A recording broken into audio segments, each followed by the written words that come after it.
Olá, estimados alunos do cursinho Professor José Bispo, preparatório para o Enem e para os demais vestibulares. Projeto mantido pela Prefeitura Municipal de Picos, através da Coordenadoria da Juventude. Sou o professor Cláudio Roberto, professor de História do Brasil.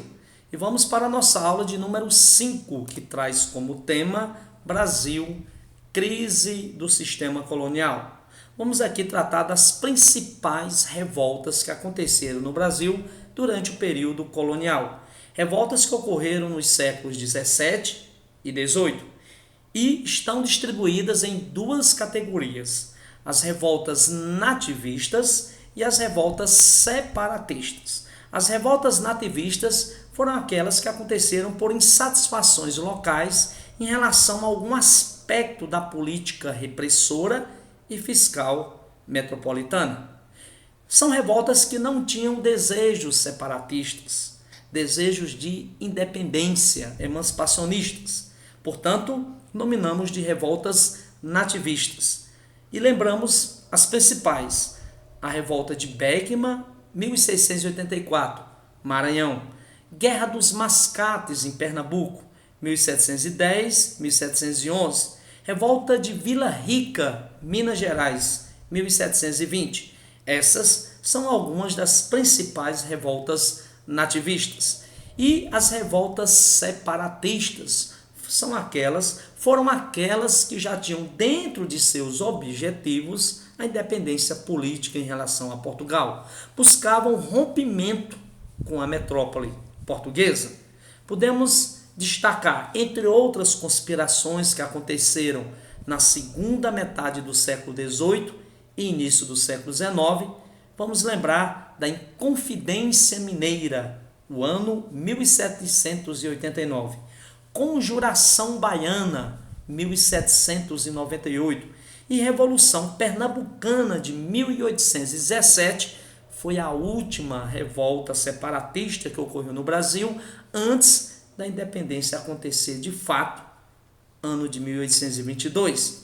Vamos aqui começar, claro, pelas revoltas nativistas, séculos 17 e 18, sem propostas de independência localistas, caráter regional, e contrariavam algum aspecto pontual da política opressora e fiscal da metrópole em relação à colônia. Destacamos aí algumas revoltas nativistas. E vamos começar aqui pela chamada Revolta de Beckman, Maranhão, 1684, considerada talvez uma das primeiras revoltas nativistas do período colonial. O palco, São Luís, capital da capitania do Maranhão.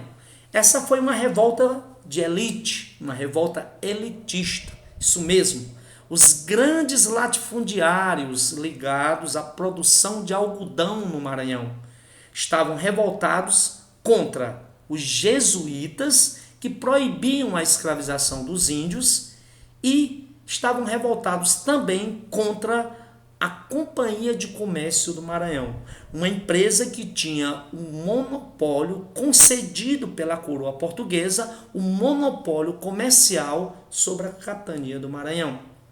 Ou seja, somente essa empresa poderia abastecer o Maranhão de mercadorias europeias, inclusive de escravos, e também somente essa empresa poderia comprar os produtos produzidos ali no Maranhão, principalmente o algodão.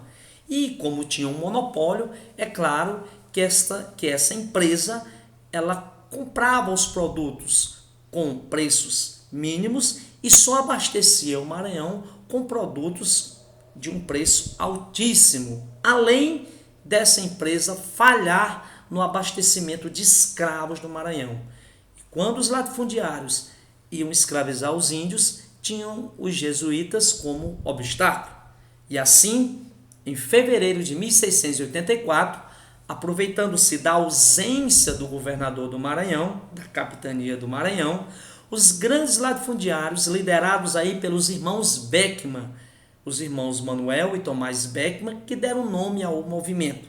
Os fazendeiros resolveram então assumir o controle político e militar da capital da capitania do Maranhão, São Luís. Assumiram o controle por quase um ano. Expulsaram os jesuítas do Maranhão e saquearam o armazém da Companhia de Comércio. Queriam negociar com o governador, colocando ali as suas reivindicações. Contudo, a repressão oriunda da metrópole foi forte. A metrópole portuguesa enviou tropas, nomeando um novo governador e agindo de forma repressora contra os rebeldes. O movimento acabou sendo controlado pelas autoridades coloniais e metropolitana e os seus principais líderes foram presos e alguns foram enforcados. Os jesuítas puderam assim retornar ao Maranhão, contudo, a Companhia de Comércio do Maranhão perdeu assim o monopólio, a exclusividade. Podemos assim dizer que a revolta de Beckmann serviu pelo menos para acabar com o monopólio exercido por essa companhia. Vamos aqui lembrar da Guerra dos Mascates, Pernambuco, 1710. Uma guerra que ocorreu entre, de um lado, a aristocracia açucareira de Olinda. Olinda, aqui no mapa, Olinda era uma vila.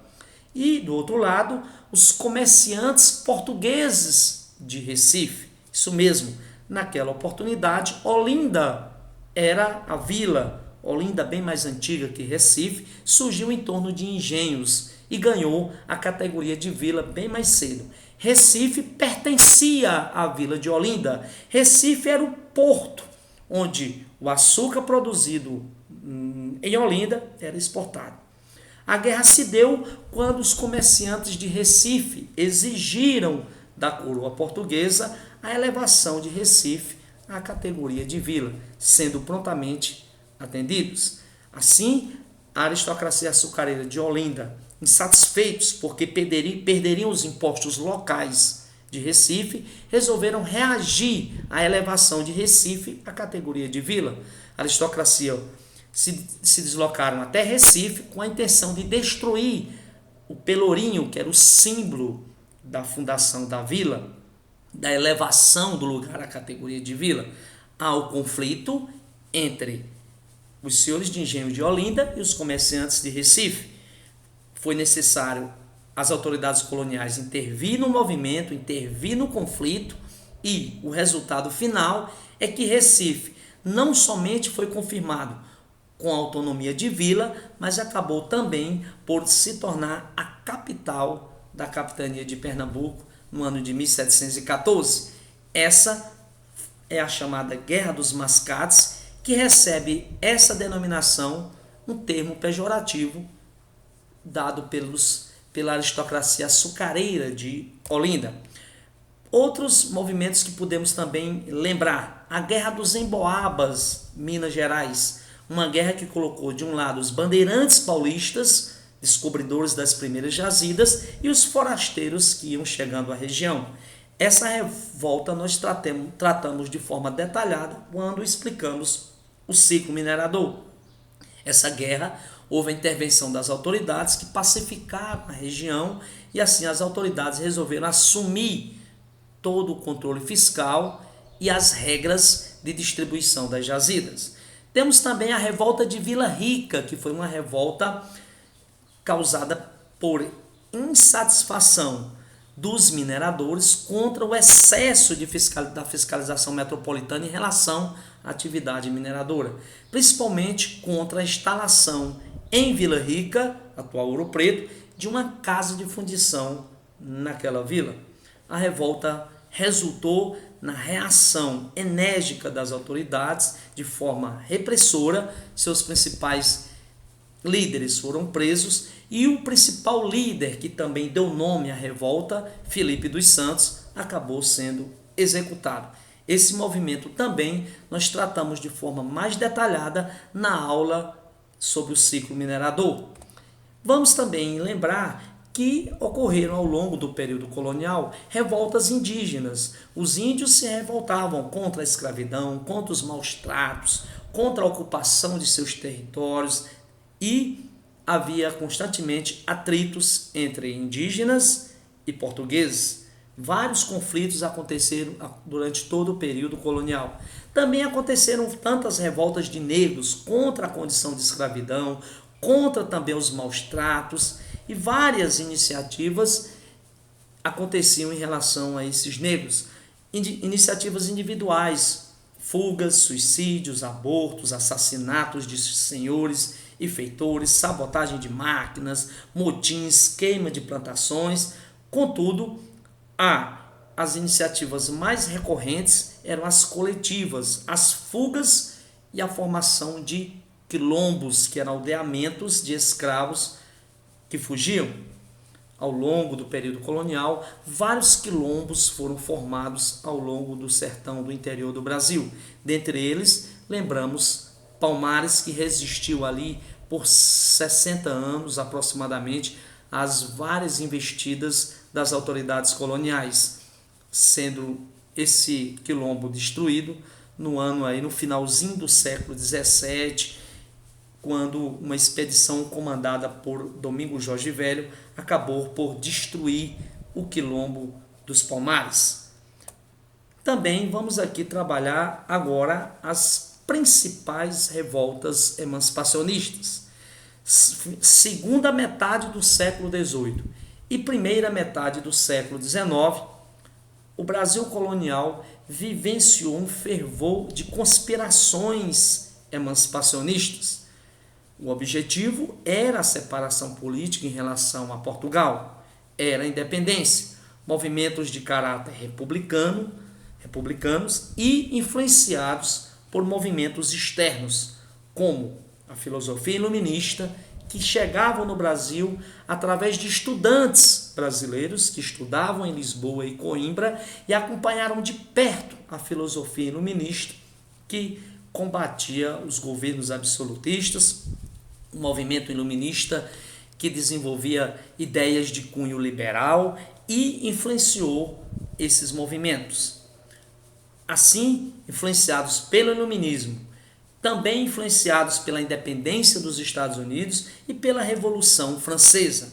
Dentre os vários movimentos separatistas que ocorreram no Brasil, conspirações que aconteceram ali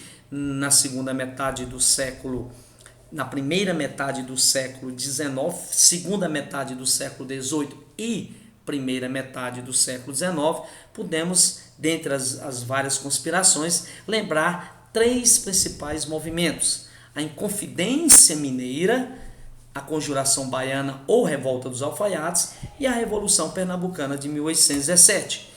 Esses movimentos foram influenciados por essas ideias iluministas, pelas revoluções que aconteceram na Europa, que combatiam o antigo regime europeu, a crise do antigo regime. Essas ideias acabavam chegando no Brasil através de estudantes universitários, estudavam na Europa e quando retornavam ao Brasil, traziam em suas bagagens os livros dos filósofos iluministas. A maçonaria, que acabou chegando ao Brasil através de algumas lojas que funcionavam de forma clandestinas e acabavam servindo de palco para a divulgação dessas ideias iluministas. E o Brasil, uma colônia com um imenso litoral, com cidades portuárias que facilitava a chegada de europeus e que acabavam trazendo essas ideias revolucionárias da Europa e serviam de inspiração para os movimentos separatistas. Podemos então lembrar aqui, tratar de 3 movimentos separatistas. Vamos começar aqui pela Inconfidência Mineira 1789. Quando falamos da Inconfidência Mineira, lembramos como principal personagem Joaquim José da Silva Xavier, que era atendido pela alcunha de Tiradentes, pelo fato de ter exercido, dentre tantas profissões em sua vida, a profissão de dentista prático. Tiradentes foi um dos participantes, um dos líderes, talvez o menos expressivo no campo intelectual e financeiro. Lembrando, esse líder foi o mais lembrado pelo fato de ter sido o único que foi executado ao final do movimento. Esse movimento Inconfidência Mineira, na verdade, seus líderes tratavam-se da elite mineira, a elite endinheirada e intelectual. O fato de Minas Gerais ter se tornado o palco de um dos primeiros movimentos separatistas foi o esgotamento do ouro, a crise econômica que Minas Gerais atravessava na segunda metade do século XVIII, o esgotamento das jazidas e a exploração abusiva por parte da metrópole em relação aos impostos, a prática da derrama, que era essa cobrança violenta de impostos atrasados, além da proibição de existir na colônia manufaturas, um alvará da Rainha Maria I na época, e a penetração de ideias iluministas. Qual era o perfil desses inconfidentes?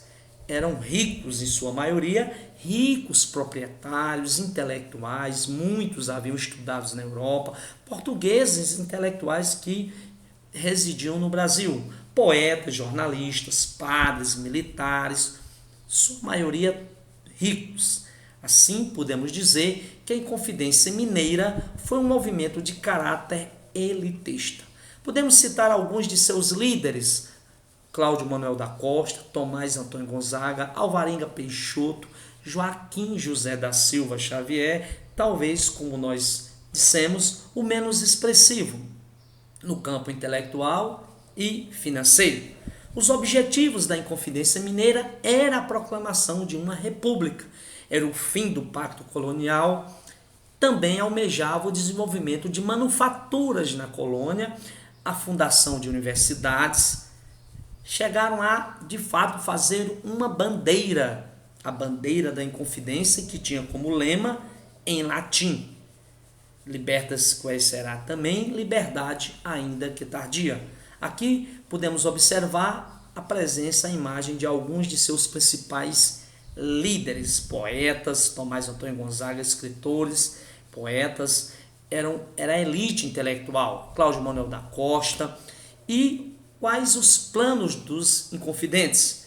Eram suspender a derrama e os impostos, fundar uma república com a capital em São João del Rei, eleições diretas para presidente, elaborar uma constituição, uma bandeira, fundar uma casa da moeda, todas as dívidas com a coroa seriam perdoadas, fundar universidades, liberar manufaturas, indústrias.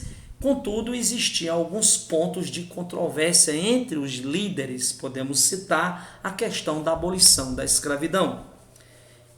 Enquanto uma minoria defendia a abolição da escravidão, a maioria dos inconfidentes, por serem de fato escravocratas, acabavam não aceitando essa temática abolição da escravidão. Acabavam desconversando sobre essa temática, até porque a maioria eram donos de escravos. A Inconfidência Mineira ficou só no plano conspiratório, ou seja, não ultrapassou a fase conspiratória, ficou só nas reuniões e na fase do planejamento, do desejo. O movimento acabou sendo denunciado. Houve delações, podemos citar Joaquim Silvério dos Reis como o primeiro a delatar o movimento, participava do movimento e acabou delatando. Os líderes, as autoridades se anteciparam aos inconfidentes e seus líderes acabaram sendo presos, degradados para a África, e o único, apesar da sentença final ter sido a condenação de todos os participantes da Inconfidência Mineira, apenas o Tiradentes foi enforcado, esquartejado devido a um pedido de clemência à Rainha Maria I, que talvez Tiradentes tenha sido escolhido o único a ser enforcado pelo fato de ser o menos expressivo no campo intelectual e financeiro, e talvez pelo fato de ter sido o único que assumiu de fato. Os demais negavam a participação e envolvimento no movimento. Tiradentes, contudo, não negou, assumiu prontamente que de fato teria participado dessa conspiração. Assim, a Inconfidência Mineira ficou apenas no campo conspiratório. A Conjuração Baiana pode também ser chamada de Revolta dos Alfaiates, 1798, como bem apresenta essa imagem, a bandeira dos conjurados. Esse movimento tem muitos aspectos comuns à Inconfidência Mineira. Foi também um movimento que ficou apenas na base conspiratória, na base das reuniões da preparação. O que tornou a Bahia o palco desse movimento foram vários motivos. Dentre as causas, a extrema pobreza e desigualdades sociais que a Bahia e todo o Brasil colonial vivenciava. O objetivo era uma independência, era um movimento republicano inspirado na Revolução Francesa. É bom lembrar que, enquanto a Inconfidência Mineira se inspirava na independência dos Estados Unidos, assim como também no Iluminismo, a Conjuração Baiana recebia inspiração no Iluminismo e na Grande Revolução Francesa. O movimento foi um movimento de caráter popular, ou seja, um movimento de pobres. Essa é a grande diferença entre a Inconfidência Mineira e a Conjuração Baiana. A Conjuração Baiana foi uma revolta popular, um movimento liderado por negros escravos e negros forros, soldados, mulatos, todos pobres em sua maioria. O movimento tinha como alguns de seus líderes João de Deus Nascimento, Manuel Faustino dos Santos, alfaiates e mulatos, Luiz Gonzaga das Virgens, Lucas Dantas Amorim Torres, soldados e mulatos, entre outros, todos pobres. Portanto, um movimento de ampla participação popular que desejava fundar uma república popular na Bahia, inclusive dentro de seus objetivos, a abolição da escravidão. Essa é a grande diferença em relação à Inconfidência Mineira. O movimento chegou, de fato, inclusive, a distribuir panfletos e pregar panfletos em alguns locais estratégicos de Salvador. Panfletos que chegavam, esses panfletos sendo distribuídos em portas de igreja ou colados nas esquinas da cidade, que traziam como informações essas. Esse texto: animai-vos, povo baiense, que está por chegar o tempo feliz de nossa liberdade, o tempo em que todos seremos irmãos, o tempo em que todos somos iguais. O movimento foi duramente reprimido porque também houve delações.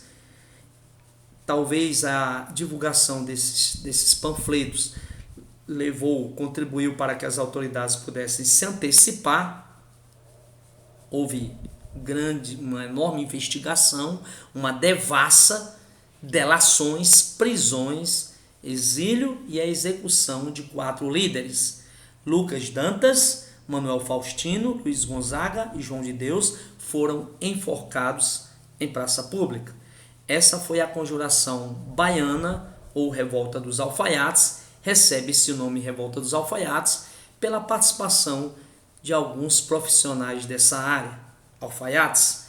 E dos 3 movimentos separatistas, vamos aqui tratar daquele que ultrapassou a fase conspiratória, que chegou de fato a instalar um governo em Pernambuco que chegou a durar por 2 meses, a Revolução Pernambucana de 1817, que tem como causas a Grande Seca de 1816, altos impostos, principalmente nesse momento que a coroa estava sediada no Rio de Janeiro. Transferência da corte portuguesa para o Brasil no ano de 1808, que culminou no chamado período joanino, que durou até 1821.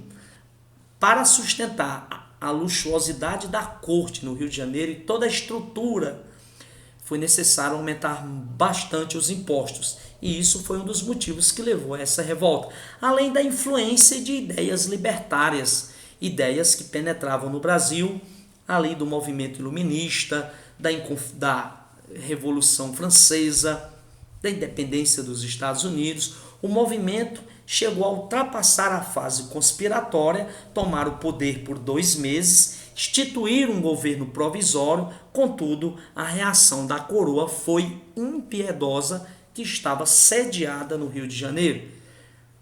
Houve prisões e execuções de pelo menos uma dezena de seus líderes. E assim foi o fim da primeira tentativa de fato de implantar na prática uma república no Brasil. Porque enquanto a Inconfidência Mineira e a Conjuração Baiana, esses dois movimentos ficaram apenas na fase conspiratória, a Revolução Pernambucana de 1817 chegou de fato a implantar uma república que durou por 2 meses. Assim, estamos aqui concluindo essa temática, a crise do sistema colonial, as revoltas de cunho nativista, as revoltas nativistas e as revoltas separatistas. Vamos aqui trabalhar esse item do Enem do ano de 2016, que traz em seu suporte um texto que traz a seguinte informação: o que ocorreu na Bahia de 1798, ao contrário das outras situações de contestação política na América Portuguesa, é que o projeto que lhe era subjacente não tocou somente na condição ou no instrumento da integração subordinada das colônias no Império Luso. Dessa feita, ao contrário do que se deu em Minas Gerais em 1789, a sedição avançou sobre sua decorrência. É um recorte de um texto, de uma obra, né? E esse texto traz aí um comparativo entre a Conjuração Baiana e a Inconfidência Mineira. E a Conjuração Baiana, é claro, que avançou em questões sociais, principalmente no que seja pertinente à abolição da escravidão. Aqui o comando desse item traz a seguinte informação: a diferença entre as duas sedições, ou seja, a Inconfidência Mineira e a Conjuração Baiana, abordadas no texto, encontrava-se na pretensão de, portanto, o gabarito oficial era eliminar a hierarquia militar, não é essa a alternativa, abolir a escravidão de origem africana. Enquanto a Inconfidência Mineira não trabalhava essa questão, ou seja, não tinha dentre seus propósitos e objetivos abolir a escravidão, a baiana, dentre seus objetivos republicanos e sociais, trazia como desejo abolir a escravidão. Portanto, esse item do Enem do ano de 2016, o gabarito oficial, letra B, abolir a escravidão africana. Aqui concluímos a nossa aula de número 5. Forte abraço a todos e até a nossa próxima aula.